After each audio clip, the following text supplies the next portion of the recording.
Baik, Tribuners, terkait dengan debat calon bupati dan calon wakil bupati Pesawaran bertemakan pembangunan dan pelayanan publik, kita langsung terhubung dengan pengamat Bapak Triyono. Selamat sore Pak Triyono. Sore Mbak, Apa kabar Pak? Alhamdulillah sehat. Baik Pak, langsung saja. Juga Ya, melihat dari kacamata pengamat ya Pak, sebenarnya apa yang diharapkan dari debat perdana ini dalam konteks isu lokal di Pesawaran sendiri? iya Mbak. Jadi pada prinsipnya agenda debat publik gitu ya antar paslon dalam pilkada serentak 2024 ini tidak lain itu adalah memberikan edukasi kepada masyarakat gitu ya. Nah, wabil khusus di Kabupaten Pesawaran. Nah, edukasi ini tentu untuk mengenalkan calon-calon yang hadir ya ikut kontestasi dalam pilkada serentak di Kabupaten Pesawaran. Nah, dalam hal ini kan kita lihat di Pesawaran itu ada dua paslon. Nah, maka kegiatan debat publik ini tentu pertama selain mengedukasi dan sosialisasi kepada publik, kepada masyarakat yang bertujuan untuk lebih mengenalkan calon-calon yang akan memimpin eksekutif di Kabupaten Pesawaran 5 tahun ke depan. Itu poin pertama. Kedua, debat publik ini tentu menjadi sarana yang penting bagi masyarakat untuk melihat sejauh mana visi, misi, dan program yang akan ditawarkan 5 tahun ke depan. Nah, tentu kedua paslon ini mempersiapkan segala sesuatunya gitu ya, plus minus yang kemudian antara calon bupati dan wakil bupati itu saling melengkapi satu sama lain. Nah, yang ketiga, tentu kegiatan debat publik ini sebagai bagian ya dari jaring aspirasi, karena outputnya adalah pasca dari debat publik ini nanti publik akan melihat ya bagaimana sosok kedua paslon ini nanti 5 tahun ke depan itu seperti apa. Nah, disinilah kemudian pentingnya kegiatan debat publik dalam kontestasi pilkada serentak 2024 ini, Mbak.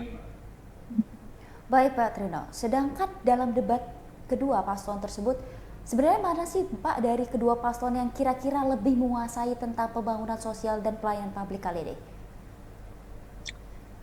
Sebenarnya saya melihat ya kedua paslon ini dari sisi prosentasi memiliki sama-sama ya kemampuan dalam memahami kondisi di Kabupaten Pesawaran. Kita tahu ya paslon 01 ini Pak Aris Sandi, kemudian wakilnya Pak Supriyanto, ini kan kita lihat eh, pernah ya menjabat di periode sebelumnya menjadi Bupati Pesawaran. Tentu dengan pengalaman ini beliau ya Pak Aris ini tentu memiliki pengalaman panjang yang tahu tentang Medan dan seluk-beluk Pesawaran itu sendiri. Ditambah memang Pak Supriyanto gitu ya, walaupun beliau ketua dari DPW P3 Provinsi Lampung, tapi beliau kan dapilnya itu di Pesawaran. Sehingga sedikit banyak memahami bagaimana kondisi real di Kabupaten Pesawaran. Sehingga program-program yang ke depan ya kalau kita lihat itu tentu yang akan langsung bersentuhan dengan masyarakat di Kabupaten Pesawaran. Nah, sedangkan di paslon 02 sendiri gitu ya, Bu Nanda dan Pak Antonius itu sedikit banyak beliau kan istri dari Bupati Petahana saat ini. Sedikit banyak tentu dengan program PKK-nya itu ikut ya menyelami bagaimana melihat kondisi masyarakat Kabupaten Pesawaran. Nah, dua poin ini ya tentu menjadi pengalaman dari kedua paslon ini sama-sama tentu ya berusaha bagaimana meyakinkan publik bahwa mereka itu siap dan mampu gitu ya. Tinggal kemudian nanti pilihan itu kembali kepada masyarakat Kabupaten Pesawaran. Itu, Mbak. Baik Pak Triyono, jadi sebenarnya kita ketahui bahwa debat pertama kali ini bertemakan pembangunan sosial dan pelayanan publik. Sebenarnya apa yang harus menjadi fokus utama dalam debat ini agar relevan dengan kebutuhan masyarakat Pesawaran? Ya, tentu terkait dengan kondisi Pesawaran itu sendiri ya, terutama di daerah-daerah pesisir itu yang pertama ya, yang barangkali dari sisi kesejahteraan belum terlalu maksimal ya terberdayakan, program-programnya di periode-periode sebelumnya.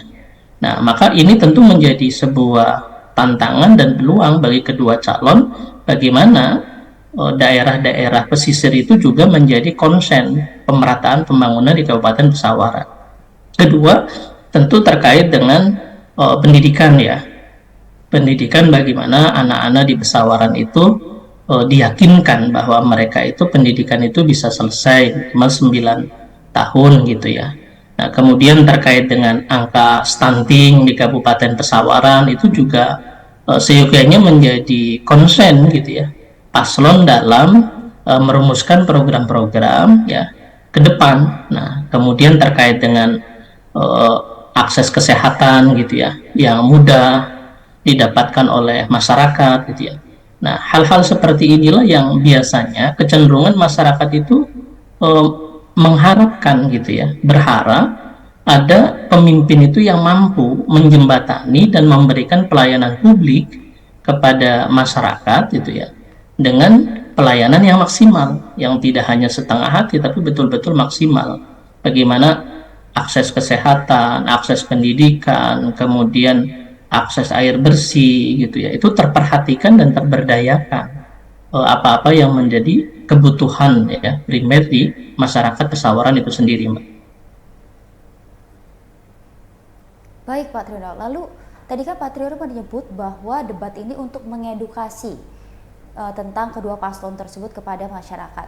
Tapi sejauh mana sih debat ini dapat mempengaruhi pemilih, terutama bagi generasi muda kan saat ini dalam menentukan pemilihan mereka? Ya, jadi prosentasenya dalam hal debat publik ini memang dia sifatnya itu ya Mbak, melihat kondisi dari daerah masing-masing. Ketika debat itu di wilayah-wilayah yang kantong dari sisi jaringan media itu lebih baik, itu akan cepat terserap. Jadi apa-apa hasil dari debat publik itu akan mudah tersampaikan. Nah, tetapi debat publik ini itu menjadi tidak tercover ya manakala di daerah-daerah pinggiran yang jauh dari akses katakanlah media atau informasi ya, terbatas jaringan dan lain sebagainya. Nah, maka disinilah perlunya sebuah perpaduan tugas dari tim sukses dan konsultan politik kedua paslon itu bagaimana memadukan ya informasi, program-program, visi misi yang dicanangkan oleh kedua paslon itu tersampaikan kepada publik itu dengan baik, baik melalui media sosial yang ada ya maupun pendekatan-pendekatan dalam kegiatan kampanye beberapa pekan terakhir ini. Itu yang pertama. Yang kedua, debat ini tentu akan memberikan pengaruh gitu ya kepada pemilih khususnya kaum milenial gitu ya. Ini sangat memberikan Mbak ya, memberikan dampak yang cukup signifikan bagaimana gitu ya. Paslon-paslon ini itu bisa meyakinkan pemilih-pemilih pemula itu dalam berbagai programnya. Nah, disinilah kemudian strategi politik itu penting ya, khususnya kepada pemilih pemula ini. Nah, jadi sekali lagi tentu kegiatan debat publik ini akan memberikan efek gitu ya. Paling tidak dalam 1-2 pekan ke depan itu akan memberikan pengaruh dari dua paslon ini pada saat debat publik itu mana yang lebih memberikan efek gitu ya kepada masyarakat dengan program-program yang ditawarkannya. Baik, lalu terakhir Pak, apa strategi yang sebaiknya diterapkan oleh kedua paslon itu untuk menarik perhatian pemilih selama debat? Jadi kalau konteksnya di masa debat ya, tentu narasi-narasi yang perlu dibangun itu adalah ide-ide baru ya. Ide-ide baru yang ditawarkan oleh calon bupati dan wakil bupati di Pesawaran. Nah, poin pertamanya itu adalah bagaimana narasi-narasi yang dibangun itu yang memang langsung real ya dirasakan oleh publik, dirasakan oleh masyarakat Pesawaran. Contoh umpamanya bagaimana terobosan visi misi program paslon 1 dan paslon 2 ini dalam mengentaskan kemiskinan umpamanya, dalam memberikan akses pelayanan pendidikan, kesehatan, infrastruktur di daerah-daerah pesisir dan pinggiran katanya. Nah, maka publik itu mengharapkan ya info-info dan terobosan seperti apa yang disampaikan oleh dua paslon ini. Ini poin yang pertama. Yang kedua, narasi yang dibangun dalam debat ini itu adalah bagaimana ya meyakinkan publik di pesawaran bahwa kehadiran paslon ini untuk semuanya, tidak terkotak-kotakan oleh kelompok A, kelompok B, golongan ini, golongan itu, tidak.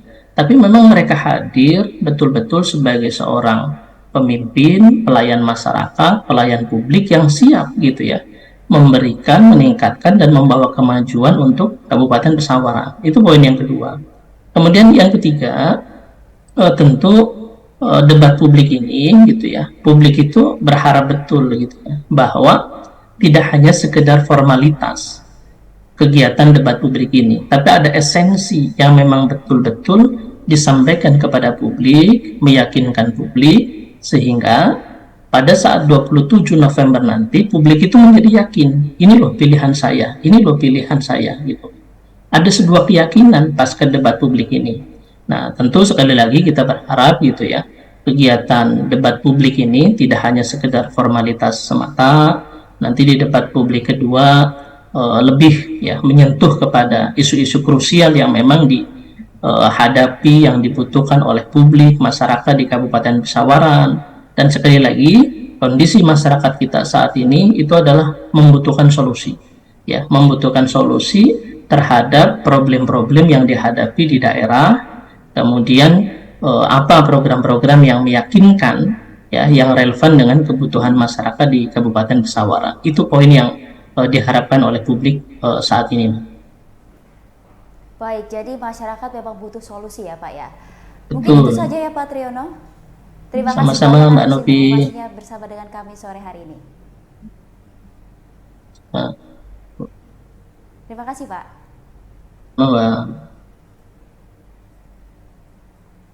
Baik Tribuners, itulah tadi breaking news bersama dengan saya Fenty Dovianti. Nantikan informasi selanjutnya hanya di YouTube Tribun Lampung News Video dan YouTube Tribun Lampung Official. Terima kasih dan sampai jumpa.